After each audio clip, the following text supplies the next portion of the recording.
बिस्मिल्लाहिर्रहमानिर्रहीम। सबसे पहले तो आप सबको प्रोफेसर ज़ियाउल हक का सलाम। Class 12th mathematics function and limits के ऊपर आज हम डिस्कस करने जा रहे हैं जी कॉन्टीन्यूस फंक्शन और डिसकंटिन्यूस फंक्शन कब होता है। तो आइए हम सबसे पहले देखते हैं इसकी डेफिनेशन क्या है। कोई भी ऐसा फंक्शन जो तीन कंडीशन को सेटिस्फाइड कर दे उस फंक्शन को हम कहेंगे कि ये फंक्शन हमारे पास क्या है, कॉन्टीन्यूस है। पहला पॉइंट क्या है कि सी पॉइंट एक ऐसा पॉइंट है जो उसकी डोमेन में से लेना, जो भी गिवन डोमेन होगी उस पॉइंट के ऊपर हमारा फंक्शन डिफाइन होना चाहिए। और सेकंड पॉइंट क्या है कि उस फंक्शन की लिमिट एग्जिस्ट करनी चाहिए। लिमिट एग्जिस्ट करने का मतलब ये है कि उसकी राइट हैंड लिमिट का आंसर इक्वल आए उसकी लेफ्ट हैंड लिमिट्स के, और दोनों के आंसर इक्वल हों, साथ साथ फाइनाइट हों, यूनिक हों, फाइनाइट हों। ये लिमिट एग्जिस्ट करने का मतलब ये है। तीसरा पॉइंट ये है कि limit of the function at point C और value of the function at point C दोनों के आने चाहिए, इक्वल आने चाहिए। अगर कोई भी फंक्शन ये तीन कंडीशन को सेटिस्फाई कर देगा तो हम कहेंगे ये फंक्शन क्या है, कॉन्टिन्यूस है at X is equal to C. पहला पॉइंट ये है कि F of C is defined at X is equal to C, that is F of C exist करना चाहिए, इनफिनिट आंसर नहीं आना चाहिए। लिमिट एग्जिस्ट करे उस पॉइंट सी के ऊपर, और लिमिट एग्जिस्ट करने का मतलब left hand right hand limit आपस में इक्वल आनी चाहिए। थर्ड पॉइंट ये है कि लिमिट ऑफ द फंक्शन और value of the function at point C और limit of the function at point C function की इक्वल आनी चाहिए। ये तीन कंडीशन है। हाँ, अगर ये तीन कंडीशन कोई भी फंक्शन सेटिस्फाइड ना करे तो उस फंक्शन को हम क्या कहेंगे, डिसकंटिन्यूस फंक्शन। और कंटिन्यूस कहने का मतलब ये है कि उस फंक्शन के ग्राफ में कहीं किसी भी जगह पर गैप नहीं आना चाहिए, वो ग्राफ ब्रेक नहीं होना चाहिए। ये ज्योमेट्रिकल मीनिंग होता है किसका, कॉन्टिन्यूस फंक्शन का। और जो डिसकंटिन्यूस फंक्शन है उसके ग्राफ के अंदर जो है वो पॉइंट आ जाएगा, कोई गैप आ जाएगा, उसमें वो ग्राफ ब्रेक हो जाएगा। उसमें क्या रीज़न हो सकती है, पहली रीज़न ये हो सकती है कि उस पॉइंट के ऊपर, पर्टिकुलर पॉइंट के ऊपर फंक्शन डिफाइन ही ना हो। और दूसरी उसकी ये रीज़न हो सकती है कि left hand right hand limit में से कोई एक लिमिट उसकी एग्जिस्ट ना करे। तीसरी क्या हो सकती है कि left hand right hand limit exist तो करें लेकिन वो आपस में इक्वल ना आए, तब भी फंक्शन डिसकंटिन्यूस हो जाएगा। चौथी कंडीशन उसमें क्या हो सकती है कि वैल्यू ऑफ द फंक्शन और लिमिट ऑफ द फंक्शन आपस में इक्वल ना आए। देखिए इसे वन बाय वन देखते हैं। The function f of x can be discontinuous at point x is equal to c in any one of the following ways. Number one, f of a is not f of c का लें क्योंकि हम c point के ऊपर बात कर रहे हैं। f of c is not defined. Second क्या है, either limit x approaches to c f of x, ये जो ऊपर नेगेटिव साइन है ये रिप्रेजेंट करता है कि लेफ्ट हैंड लिमिट है, और limit x approaches to c plus यानी उसकी राइट हैंड लिमिट है, और बोथ नॉन एग्जिस्टिंग और इनफिनिट, यानी ये लिमिट एग्जिस्ट ही ना करें या वो क्या आ जाए, इनफिनिट आ जाए। Left hand limit and right hand limit both exist but unequal. Exist तो कर रही है दोनों लेकिन दोनों लिमिट्स आपस के इक्वल ही नहीं आ रही। चौथी कंडीशन क्या हो सकती है कि left hand and right hand limit both exist and equal but not equal to F of C, यानी वैल्यू ऑफ द फंक्शन की वो बराबर नहीं आएगी। लेफ्ट हैंड लिमिट बराबर है राइट हैंड लिमिट के, लेकिन ये दोनों आगे वैल्यू ऑफ द फंक्शन यानी एफ ऑफ सी के इक्वल नहीं आ रही। तो ये चार कंडीशन हमारे पास हो सकती हैं किसी भी फंक्शन के डिसकंटिन्यूस होने से होने के लिए। और अगर इसमें कोई चारों में से एक कंडीशन भी आगे तो हम कहेंगे फंक्शन जो है वो कंटिन्यूस नहीं है, या उसको क्या कहा जाएगा कि वो डिसकंटिन्यूस है eight point C.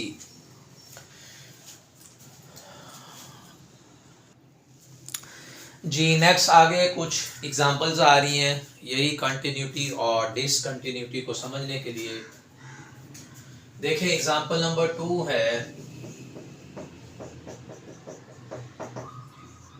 solution f of x is equal to x square minus 1 over x minus 1। इस फंक्शन की हमने कॉन्टिन्यूटी देखनी है भाई। सबसे पहले तो हम देखते हैं 1 के ऊपर। 1 पर अगर हम देखेंगे तो 1 स्क्वायर माइनस 1 ओवर 1 माइनस 1 तो भाई ये तो हमारे पास 0/0 फॉर्म बन गई है, तो ये तो हमारे पास अनडिफाइंड हो गया, यानी 1 के ऊपर ये फंक्शन डिफाइन ही नहीं है। पहली कंडीशन क्या थी कि उस पॉइंट पर्टिकुलर के ऊपर फंक्शन डिफाइन होना चाहिए, तो हम कहीं इसको लिखेंगे कि ये डिसकंटिन्यूअस है at x is equal to 1। Continuous हो सकता 1 के अलावा जहां मर्जी हो, लेकिन 1 पॉइंट के ऊपर ये फंक्शन हमारा क्या है, डिसकंटिन्यूअस है। तो नेक्स्ट है जी एग्जांपल नंबर 3 देखिए, एग्जांपल 3 सॉल्यूशन। अब ये हमें पॉलिनोमियल गिवन है, f of x is equal to 3x square minus 5x plus 4, और इसको उसने कहा कि 1 के ऊपर देखना है। याद रख रहे हैं सारी पॉलिनोमियल जो होती हैं वो कंटिन्यूअस ही होती हैं। तो पहले तो हम इसकी value of the function find करते हैं जी, f of 1 यानी 3 into 1 square 5 into 1 plus 4, तो 3 माइनस का 5 प्लस 4, ये आंसर आ जाएगा 2 आंसर आ जाएगा। तो वैल्यू ऑफ द फंक्शन जो है वो 2 आ गई, यानी इस पॉइंट के ऊपर हमारा फंक्शन क्या है, डिफाइन है। अब हम फाइंड करेंगे limit x approaches to c यहाँ पे 1 आ रहा है point, limit x approaches to 1 f of x, और कौन सी लिमिट फाइंड कर रहे हैं, लेफ्ट हैंड लिमिट। तो लिमिट x अप्रोचेस टू 1। अब ये जो ऊपर माइनस साइन लगाया इसका ये हरगिज मतलब ये नहीं है कि हम यहाँ x की वैल्यू उसकी लिमिट -1 पुट करेंगे। तो 3 into 1 5 into 1 plus 4 -1 नहीं पुट करना, 1 ही पुट करना है, ये सिर्फ लेफ्ट हैंड लिमिट को डिनोट कर रहा है। तो 3 - 5 + 4, इसका भी आंसर जो है वो 2 आ जाएगा। ये जनाब आपने फाइंड की है लेफ्ट हैंड लिमिट। इसी तरह फाइंड आउट कीजिए राइट हैंड लिमिट, उसमें आप क्या लिखेंगे, limit x approaches to 1 plus f of x, तो लिमिट x अप्रोचेस टू 1 और f ऑफ x यूज करेंगे 3x स्क्वायर माइनस 5x और प्लस का 4। तो इसमें भी आप लिमिट पुट करें 3 into 1 स्क्वायर 5 into 1 प्लस 4, तो आंसर इसमें भी कितना आ गया, 2 आ गया। अब आप देखें इसकी left hand right hand limit equal आ गई, और जब left hand right hand limit equal आ जाए हम कहते हैं यही उस फंक्शन की क्या बन जाएगी, लिमिट बन जाएगी। यानी 1 के ऊपर इस फंक्शन की जो लिमिट है वो 2 आ गई। इसको हम ऐसे लिखेंगे, limit x approaches to 1 f of x is equal to 2। दो कंडीशन हमारे पास सेटिस्फाइड हो गई, उस पॉइंट पर फंक्शन डिफाइन भी था और उसकी लिमिट भी एग्जिस्ट कर गई, क्योंकि left hand right hand limit आपस में बराबर आ रही। तीसरा ये था कि लिमिट और वैल्यू ऑफ द फंक्शन बराबर होनी चाहिए। ये देख लेते हैं, तो limit x approaches to 1 f of x 2 आ रही है, जबकि आप देखें 1 पॉइंट के ऊपर इस फंक्शन की वैल्यू भी कितनी थी, 2 थी। तो इसी को हम क्या लिख सकते हैं, 1 f ऑफ 1। तो फर्दर हम इसे लिखेंगे कि limit x approaches to 1 f of x बराबर हो गया वैल्यू ऑफ द फंक्शन के, यानी ये तीनों कंडीशन जो है वो सेटिस्फाइड हो गई। तो f of x is continuous at x is equal to 1 point के ऊपर ये हमारा फंक्शन कॉन्टिन्यूअस है। नेक्स्ट आ रहा है जी एग्जांपल नंबर 4। एग्जाम्पल 4 में हमें पीस वाइज फंक्शन दिया हुआ है, ऐसा फंक्शन जो टू टाइम्स डिफाइन हो, अलग अलग दी गई हो, यानी values x is equal to 3 के ऊपर फंक्शन की वैल्यू 6 आ रही है और x is not equal to 3 के ऊपर ये फंक्शन की वैल्यू है। इस फंक्शन को हम क्या कहते हैं, पीस वाइज फंक्शन, क्योंकि ये पीसेस के अंदर जो है वो डिफाइन है। देखते हैं पहला पॉइंट क्या है कि उस पॉइंट के ऊपर फंक्शन की लिमिट क्या करनी चाहिए, एग्जिस्ट करनी चाहिए। तो आप इसमें f ऑफ 3 फाइंड आउट कीजिए। जब x की वैल्यू बिल्कुल 3 रखी जाएगी तो फंक्शन की वैल्यू कितनी आ रही है भाई, 6 आ रही, तो f ऑफ 3 जो है वो 6 के बराबर हो गया।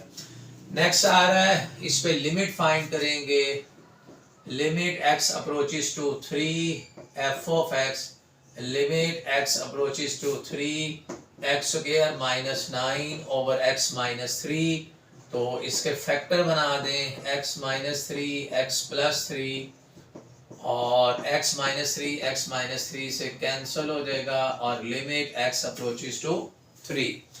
अब आप जब इसमें लिमिट लगाएंगे तो 3 प्लस 3, तो इसकी लिमिट का आंसर किस चीज़ के बराबर आ गया, 6 के। वैल्यू ऑफ द फंक्शन उसने बताई हुई थी, जब x की वैल्यू एग्जैक्ट 3 रखी जाए तो फंक्शन की वैल्यू 6 है। यहाँ पर हमने लिमिट फाइंड आउट कर ली, तो इधर आप लिखेंगे कि limit x approaches to 3 f of x का आंसर 6 आया और ये 6 ही हमारे पास वैल्यू ऑफ द फंक्शन है। तो हम कहेंगे f of x is continuous at x is equal to 3 point के ऊपर ये फंक्शन हमारा कॉन्टिन्यूस है।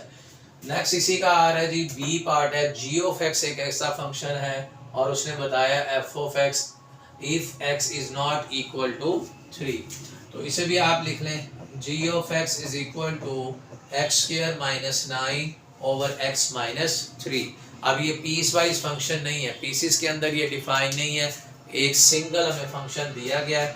आप देखें अगर 3 के ऊपर इसकी हम वैल्यू फाइंड आउट करना चाहें तो 3 स्क्वायर माइनस 9, 3 माइनस 3, तो ये आ गया 0/0 फॉर्म। तो 3 पॉइंट के ऊपर तो ये फंक्शन डिफाइन ही नहीं है, तो हम क्या लिखेंगे, g of 3 is not define at x is equal to 3। तो भी 3 पॉइंट के ऊपर ये फंक्शन डिफाइन ही नहीं है, पहली कंडीशन ही सेटिस्फाइड नहीं हुई, तो ये भी फंक्शन हमारे पास क्या है, डिसकंटिन्यूस है। तो हम लिखेंगे g of x is discontinuous at x is equal to 3। तो आज के लिए इतना ही है जी। Thank you so much for watching my video.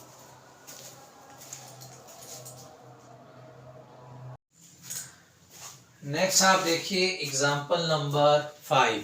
इससे आपको सारा ये क्लियर हो जाएगा, left hand limit, right hand limit और वैल्यू ऑफ द फंक्शन, क्योंकि हमें ये पीस वाइज फंक्शन गिवन है।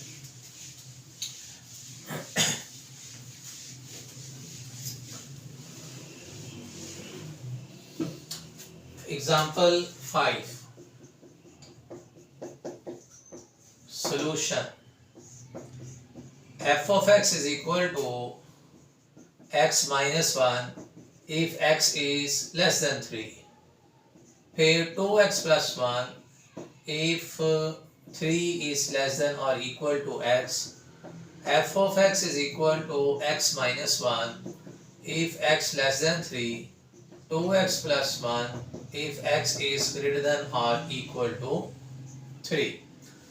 ये मैंने ऐसे कर लिया, 3 लेस देन और इक्वल टू x था, या x ग्रेटर देन और इक्वल टू 3 लिख लें, इससे समझने में आसानी हो जाएगी। तो हमने यहाँ पर 3 चीजें फाइंड आउट करनी है कि इस 3 पॉइंट के ऊपर फंक्शन की वैल्यू क्या है, फिर हमने फाइंड करनी है left hand limit, limit x approaches to 3 और ऊपर माइनस लगा लेंगे लेफ्ट हैंड लिमिट के लिए, फिर हमने फाइंड करनी है इसकी right hand limit, limit x approaches to 3 plus f of x, और साथ साथ देखेंगे कि भी हमारी ये 3 कंडीशन पूरी हो रही है या नहीं। अगर इनमें से कोई भी फेल हो गई तो फिर हमारा फंक्शन क्या हो जाएगा, डिसकंटिन्यूस हो जाएगा। तो वैल्यू ऑफ द फंक्शन वहां देखते हैं जहां पर साइन इक्वालिटी का हो, इसमें इक्वल आ रहा है, x इज ग्रेटर देन और इक्वल टू 3, तो इसमें हम यूज करेंगे ये वाला फंक्शन 2 इंटू 3 प्लस 1 6 प्लस 1, तो वैल्यू ऑफ द फंक्शन हमारे पास 7 आ गई।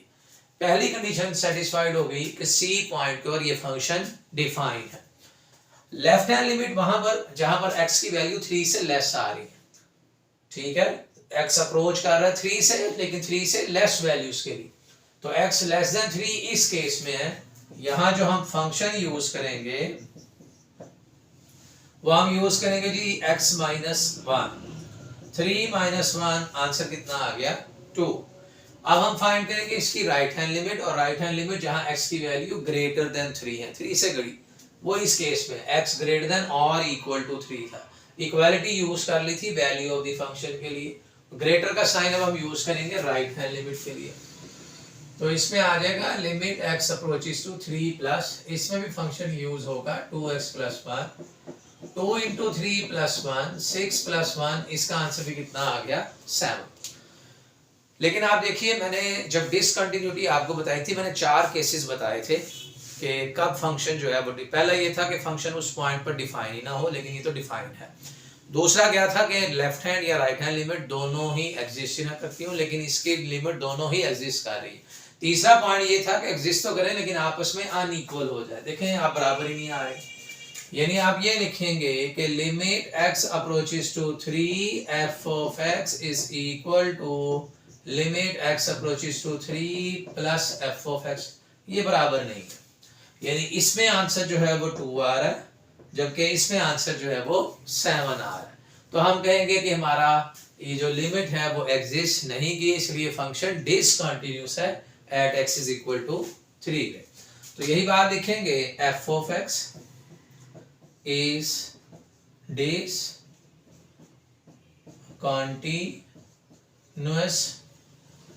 Eight x is equal to 3 पे। तो ये बड़ी डिटेल के साथ हमने कंटिन्यूटी और डिसकंटिन्यूटी की एग्जांपल्स की हैं। उम्मीद है मुझे आपको ये क्लियर हो गया होगा। आज के लिए इतना ही है जी। Thank you so much for watching my video.